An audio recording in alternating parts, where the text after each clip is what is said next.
দর্শক আমরা চলে এলাম আজকে বগুড়া বাইপাস গাজীপুর আড়তে এনে কিন্তু পর্যাপ্ত পরিমাণ বেগুন। আসসালামু আলাইকুম রহমতুল্লাহ। আসসালামু আলাইকুম।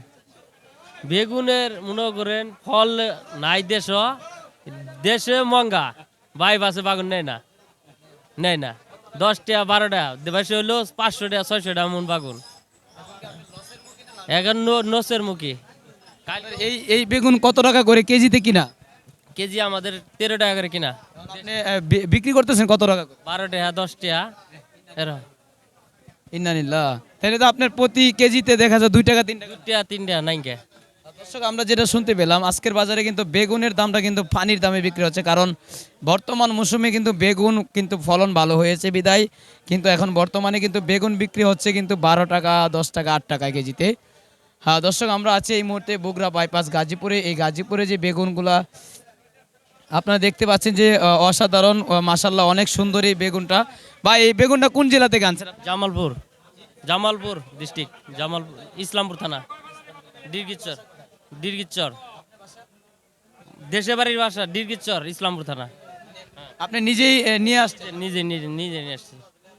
দর্শক আমরা যেটা শুনতে পেরেছি এটা কিন্তু জামালপুরের বেগুন। আর বেগুনের দাম কিন্তু এখন বর্তমানে অনেকটাই কমে গেছে, কারণ এখন বর্তমানে কিন্তু দ্রব্যমূল্যের দাম কিন্তু অনেকটাই কমে গেছে। কিছু কিছু জিনিস যেরকম আপনার চাউলের দাম এগুলো কিন্তু একটু বাড়তি মৌসুম। আর বর্তমানে পেঁয়াজের দামটাও কিন্তু আগের চাইতে তুলনামূলক অনেকটাই কমে গেছে। দর্শক আমরা আছি এই এই এই বাইপাসে কিন্তু এখানে দেখতে পাচ্ছেন যে বেগুনটা এটা কিন্তু ভাই এই বেগুনটা কি আমাদের দেশি না? হ্যাঁ দেশি, না দেশি। বেগুন কোনো হাইব্রিড নাই, দর্শক এখানে কিন্তু ক্রেতারা আসছেন এবং কি যারা বিক্রেতারা বিক্রি করে কিন্তু এখন লসের মুখী। আসসালামু আলাইকুম। ওয়ালাইকুম সালাম। আমি মোবাইল বাজার থেকে। আপনি কি এখানে কি নেওয়ার জন্য আসছেন? এই তরকারি কেনার জন্য। আগের চেয়ে তুলনামূলক তরকারির দাম কি কমছে না কমতি? এখন কি কমার কারণে কি আপনি এই শুকরিয়া নাকি না শুকরিয়া?